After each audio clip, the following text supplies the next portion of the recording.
Welcome to the Louisville Sluggers podcast with your host, Zach Wood. We cover everything about MLB. From the regular season to the postseason and even the offseason, we got you covered.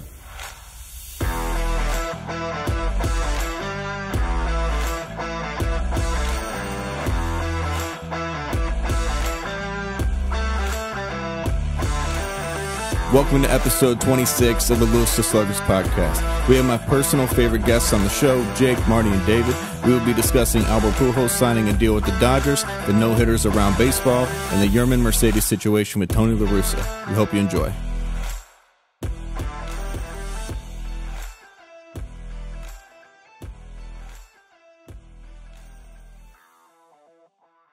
This is episode 26 of the Louisville Sluggers podcast. We got a full crew tonight to discuss some big topics in baseball. We're going to start it off really quick, rapid fire. What does everybody think of Pujols going to the Dodgers, number 55? Does this make sense? I mean, you know, he probably doesn't want to leave Los Angeles. He should have retired already. Ooh, straight up, he should have retired. Hot take. Jake, what are your thoughts? I want to see him get 700 home runs. So I say get to that point and then hang your Spurs up, Cowboy. Yeah. Who do you think? Because it's a one-year deal, one-year contract. Where do you think? What other teams do you think would sign him at this point? American League. Somebody that's got 4 attendance next year just to get to 700. Depending on how many, if he hits 20 this year and he's just a few away, American League team, hey man, come hit your 10 home runs and hang him up. You think it's like Orioles or something? That'd be good for him. Be weird. He looks way better in a Dodger uniform. It's a tough league, I guess. Maybe a different league. Maybe he goes the Rafael Palmeiro route and comes down to Texas. Rafael Palmeiro. All right, next topic. Let's talk about it. Corey Kluber, no-hitter. I feel like I've talked about it so much, but I also feel like I'm forgetting the guy from the day before. And who was that? Because this is our sixth one of the year. Oh, Spencer Turnbull from the Detroit Tigers. Yeah, exactly. Yeah, I mean, they're happening so frequently. I mean, what do you guys make of that? I mean, Marty and I talked about last episode how we think that he was on the belief it's 2021 is the year of the pitcher, and I was like coming around on the idea. And now I'm like, okay, it only seems to be true. This is 1968 all over again. I'm gonna put on my baseball history cap here.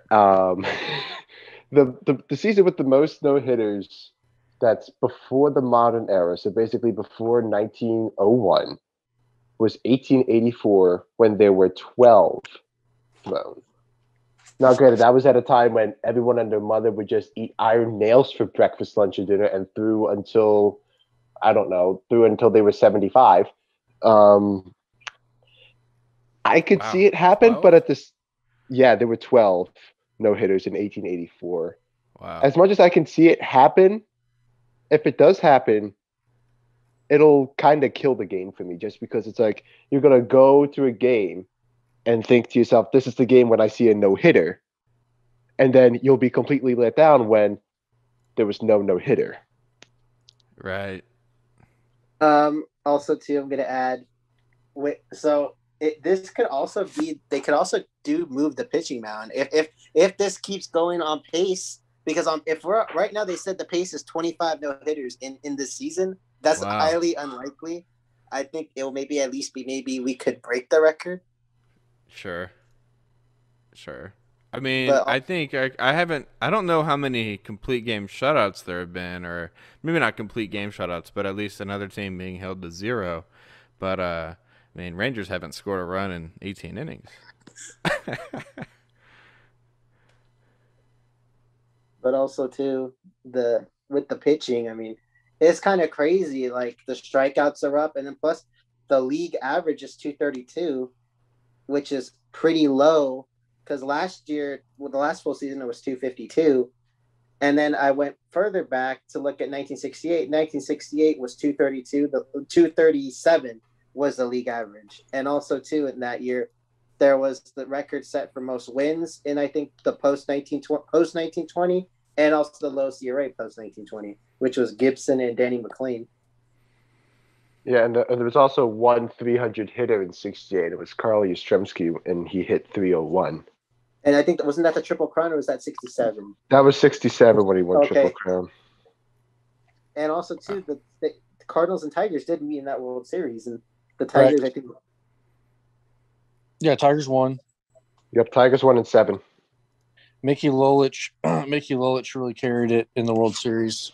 Agreed. McLean was really bad because he pitched against Gibson twice and lost twice, and he even gave up the home run to Gibson. But still, he was able to help the Tigers. He won Yeah. Cy Young MVP in that year, which is a rare feat. Which is also, too, him and Gibbs are the only pitchers to win MVP and Cy Young in the same year. Mm-hmm. Verlander, 2011. Oh, are you saying in the same year? Same year.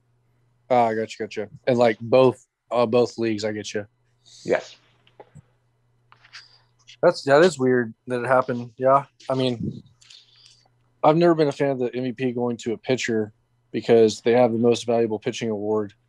They pitch every Yeah, that's what I'm saying. Like, you know, they have the Cy Young, they pitch every 5th day. They're not as valuable as a position player. They're just not. Yeah, that's an interesting point. I didn't think about that. There's been from 1913. There's been Walter Johnson won twice. Dizzy Vance, Lefty Grubb, Carl Hubble, Dizzy Dean again, Carl Hubble, Bucky Walter, Mort Cooper, Spud Chandler, Hal Newhouser twice, Jim Constantine, Bobby Shantz. No. It's Jim Constanti. Constanti. I respect the Phillies legend.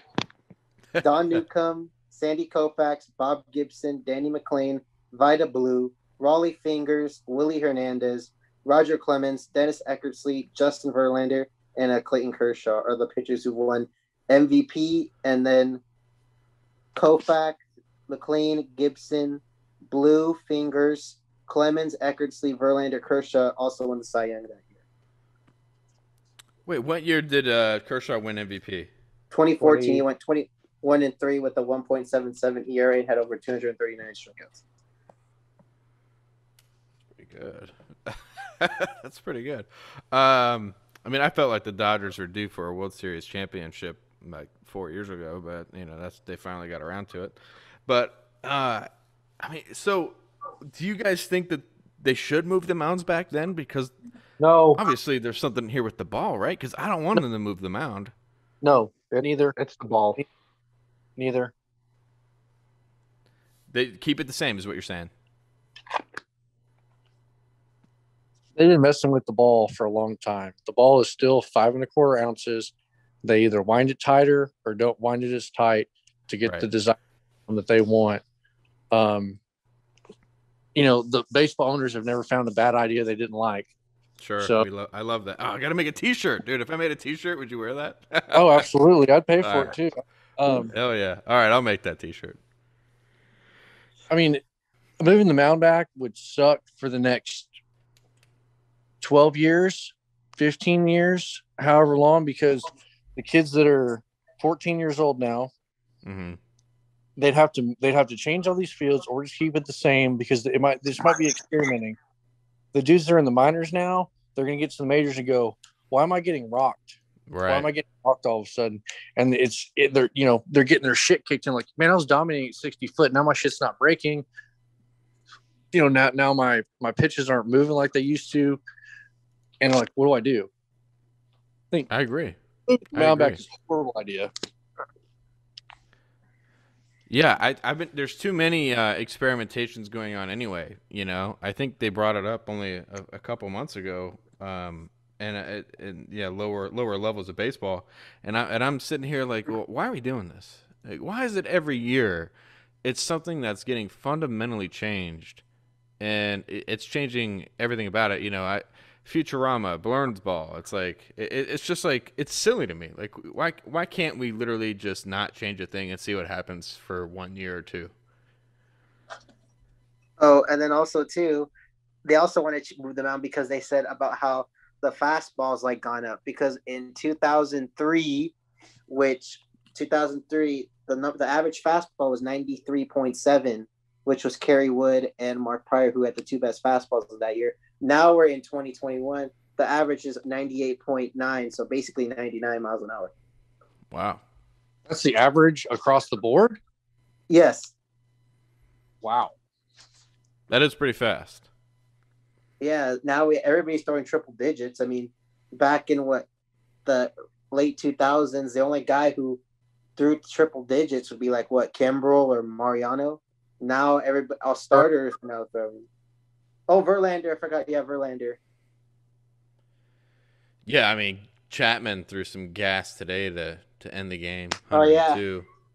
He did that to Chris Davis twice this week to end the game. 103 the other day, 102 today. I mean, yeah, I mean he's bulked up though. I mean, and he knows his form. So he's throwing that gas. But yeah, I mean you're right. I think there's something there. That whole MLB is going to be testing balls after performances, and this I haven't heard anything since the whole Trevor Bauer, headlines were going around. I haven't heard a single thing. So I don't know what's going to happen at the end of the year. A baseball only lasts about 4 to 5 pitches anyway. I mean, I think the average lifespan of a Major League Baseball is about 4.5 pitches. What about a softball, Jake? What about a softball? What do you mean? What's the average life of that? Oh, I have no idea. No. Yeah, I don't know either. I mean, it is interesting to me because over under. Let's do a fun one here. Over under 2. Are we gonna have 8 no hitters in 2021? Are we gonna have 2 more happen, or that's the over under is 2? Think there's only gonna be 1 more, or you think there's gonna be 3? Over. I think we'll have 3. I think that's it. Yeah, I think over. There was a few. We had 3 by Memorial Day weekend. Really? I think it was the year Dallas Braden threw his perfecto. Oh, that was 2011. No, 2010, because Roy Halladay threw his perfect 10. Yeah. Gotcha. Yep. I think there was 3 by Memorial Day. Now, I feel like Braden's was the 3rd no-hitter / perfect game by that point. Did we have a condensed spring training this year? No, I think we had a full spring training this year. We had normal. Okay. I felt so long. I'm kind of what I personally believe why the reason this is going up is because the game, like y'all said, average velocity has gone up in the game. Number 2, it's become a 3 true outcome game. More and more. Everybody's turned to the 3 true outcome. Home run, strikeout, or walk. That's what the game's been turned into. And a single isn't valued like it used to be. So instead of trying to hit singles, I think we try to hit more home runs. And I think that's why swings have changed a lot, exit velocity, launch angle, all that, which, I mean, all that's important. But that's just the way the game's on. Yep. Also, too, I looked this up. In 2010, there were 6 no-hitters. Ubaldo Jimenez, April 17th. Dallas Braden, May 9th. Roy Halladay, May 29th. Edwin Jackson, June 25th. Matt Garza, July 26th. And then Roy Halladay in Game 1 of the NLDS. Okay. So, I mean, I was close. Yeah. Holidays was the 3rd, and that was probably right around the day. But I figured that there was 3 that I watched. That was when I was watching the most baseball that I've watched. I haven't watched as much this year. I've been watching Shohei Ohtani as much as I can, though. Well, there were 3 perfect games thrown in 2012. Philip Hummer, Matt Cain, and Felix Hernandez. And they were all in less than a month apart. I think baseball's funny that way. You'll get a lot at once. It kind of comes in bunches. We might get another year. Yeah. Well, then also, too, with the ball experiment, I found this interesting stat, and I told this to Zach in the DM. From 2005 to 2014, no starter eclipsed 280 strikeouts in a season. I think that has to do with the substances they're using, the foreign substances the pitchers are using hands. Yeah. Spin rate. Yeah. And I think they're all doing it because Bauer has been very coy about it on Twitter, like, well, you can't beat him, join him. And his ERA went way down. Like, he got rocked a few years ago. He had like a 5.48 when ERA. He was in Cleveland. Yeah. And then he comes back and he's like, I wonder if this guy's using the same stuff. Whatever it is that they're using, That's true. Cheaters are And always- here's the thing. You know why we haven't heard anything from MLB about it? It's because they're all using the same thing. That's exactly the reason why. They can't come out with it because then everyone's going to get canned. That's just how it is. It's exactly why the whole thing with the Astros kind of got buried, because it's like, oh shit, the Yankees were doing it. Oh shit, the Red Sox were doing it. Oh shit, the Tigers were probably doing it too, but they lost 100 games. But we're not gonna, who cares if the Tigers did it? It's like, let's just try to get past this and move on, and everybody knock it off. Well, plus also too, look what happened with the Astros. I mean, with the pit, look how good Verlander and Cole became. Like Verlander was at the point where his career was going to be over. Once he got to Houston, he revived his career, and same with Cole. Like he was not like after 2015, which was his best year at that point. He had really 2 bad years. He was injured most of 2016. 2017, he was on a very terrible, awful Pirates team. Come 2018, he's in Houston. He's been dominant ever since. Yeah, it's it's interesting, right? You had the Astros pitching rotation just absolutely dominating, and plus all the hitters were doing just as well. Help or not, but because they already had such a good group of people, they didn't need the help. But so I want to jump on. Yeah, that's what I'm saying. Yeah, absolutely. Yeah. So let's jump on to the next topic. I want to get David's input on this.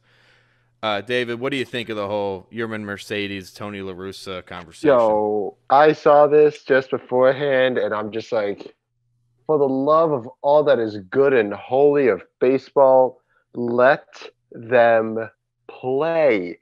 Who cares if you're swinging 3-0? You have 3 more chances if you get it to 3-1. Yeah. So just let it go. Let the boys have their fun. If the manager's upset about it, the manager's upset about it. Okay, whoop-de-doo.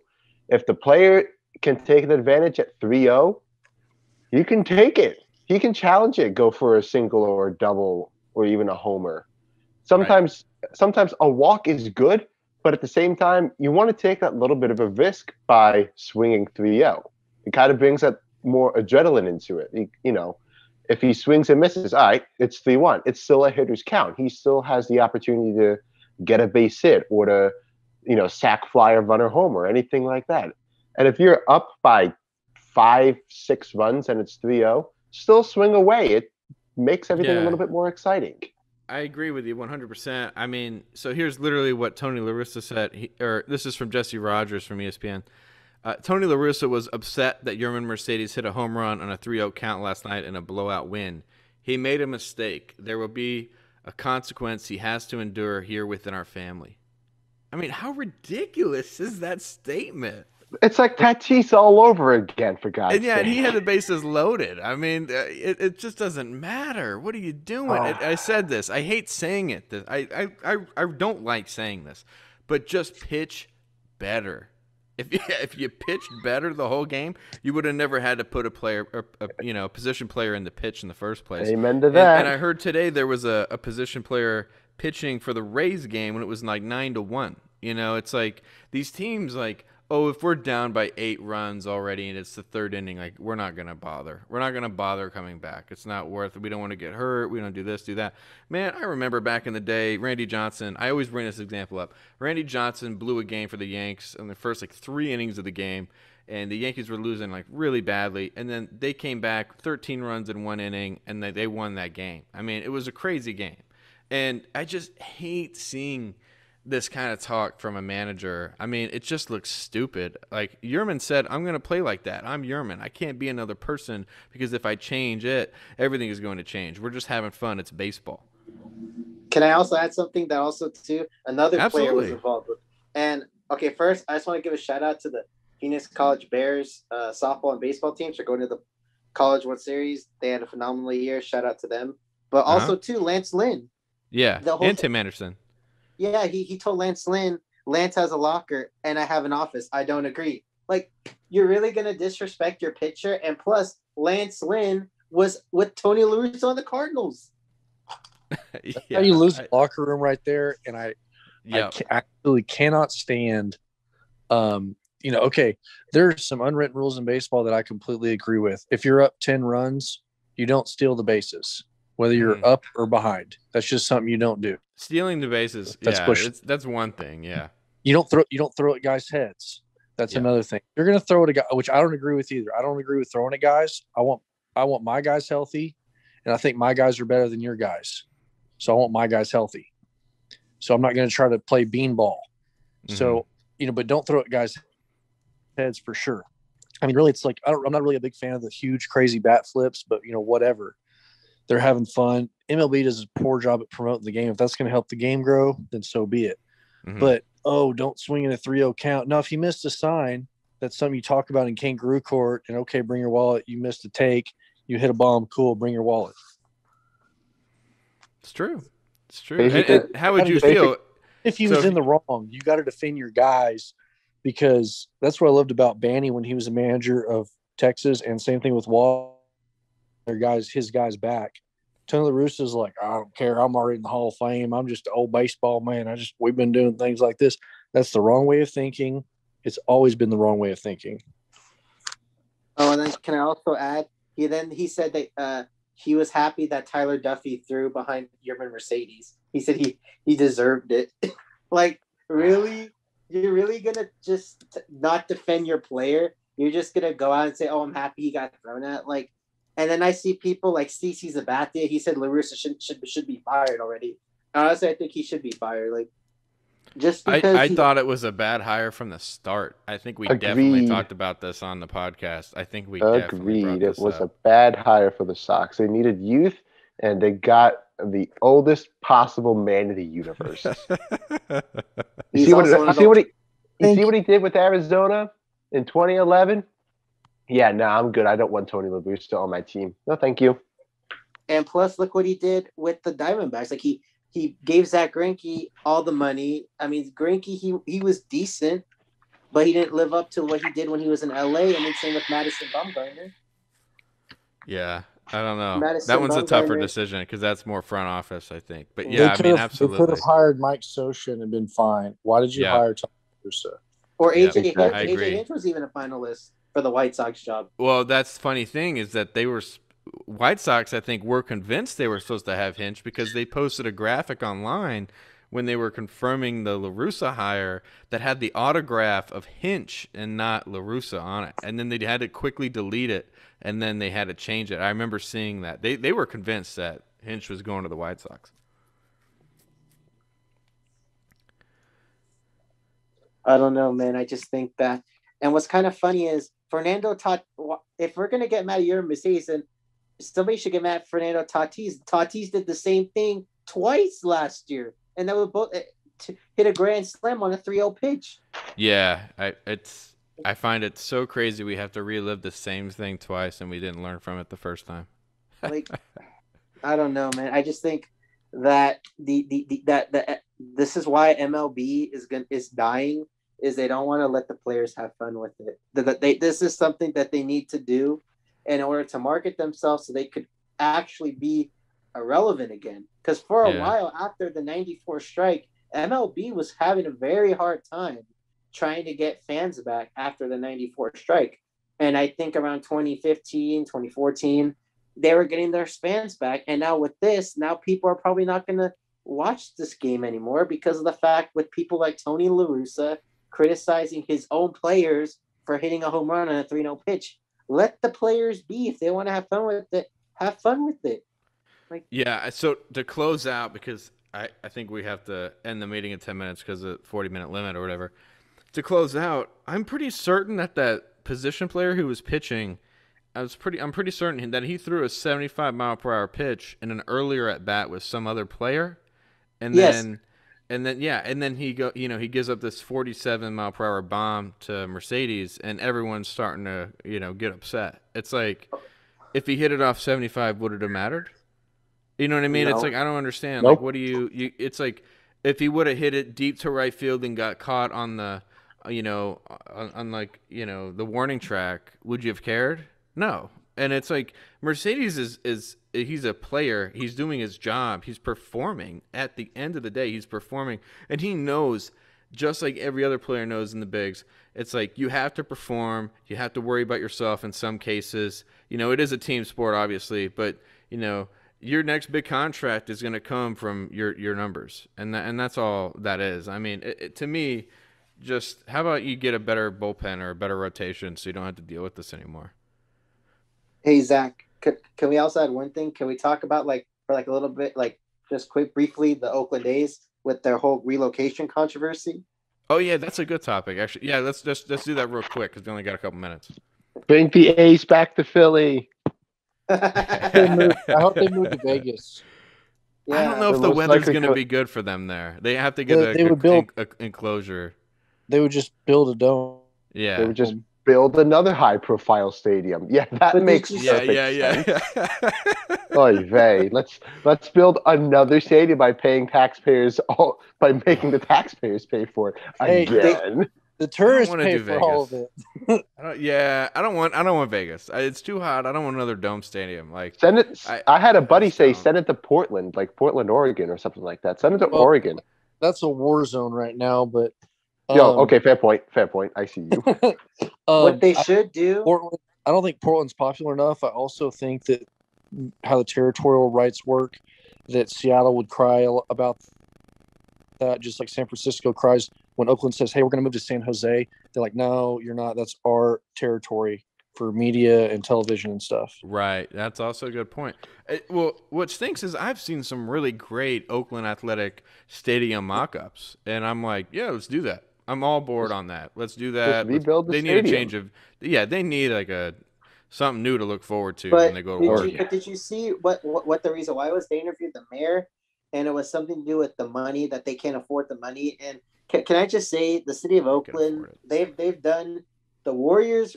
They lost the Warriors, and then they lost the Raiders because they didn't want to pay the money to build a stadium for them. They're like, oh, we don't have the money.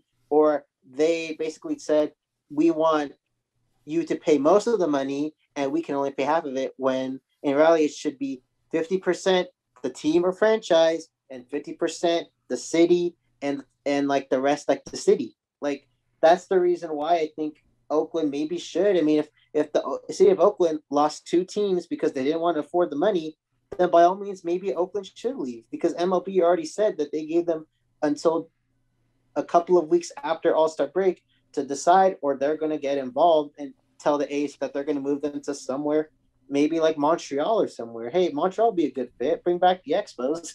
Yeah, I don't know. It's an interesting question. No. Expos, no. Yeah, I don't want any more Expos, but it's like no. The people in Arlington, they got it made right now. Like they know they contributed to paying for the stadium, but a lot of them know they can pay. They can sell parking. They can rent their houses out for big series games, and you bet they made a killing last fall during the playoffs. So in some cases, it's like it goes right back into your pockets eventually. But Zach, Texas Live, things like that too. Zach, did you know that Louisville, Texas, our hometown, almost had the American Airlines Center where the Stars and Mavericks play? No way, really? So we're Twin Peaks and Best Buy and all that stuff. No, wait, you told me about this, but we weren't talking on a pod. Somebody told me about this. So the city voted against a 0.25 sales tax increase. Is this before we also had liquor too? This would be correct. Yeah, I see. We all make our dumbest mistakes sometimes sober. I would have paid stadium. It wasn't any extra. It was just, hey, we're going to raise it. Pay for the stadium 0.25 in this town. What a mistake! And they voted against it. We would have had everything within 12 minutes of where we grew up. Wow, what a mistake! Well, then also too, I'm going to add the city of the Oakland A's. I mean, their franchise, they've kind of had some like, it seems like they're kind of like, I don't want to say like a bad franchise, but in a sense, because like they had to move to different cities or states to get revenue. Once they got revenue, then the 70s came. They had won 3 world championships. Then Charlie Finley basically became cheap and didn't want to give all his players the money. And then like a couple of years later, they've had good years. They win a World Series. Then all of a sudden, they've kind of had up and down years since. Oakland can't make it past the wild card. You need to roll some heads, Philly, and also invest more. Full circle. Tony Bruce was the manager whenever they won their World Series in the late 80s, early 90s. That was Tony La Russa. That's correct. The 89, Full 86. circle. All right, guys, we baseball- got less than a baseball- minute. I don't want to lose the baseball- recording. Full La Russa circle effect. That's the perfect ending here. Everybody, thanks for coming on. Glad we had a full squad together. Hopefully we can do it again soon. Yay. I All enjoyed right. it. Thanks, Zach. Yeah, Thank for you. sure. Take it easy, guys. Later, guys. Later. Thanks for tuning in to the Louisville Sluggers podcast. As always, you can follow us on Facebook and Instagram at Louisville Sluggers and on Twitter at LTown Sluggers. Thanks again.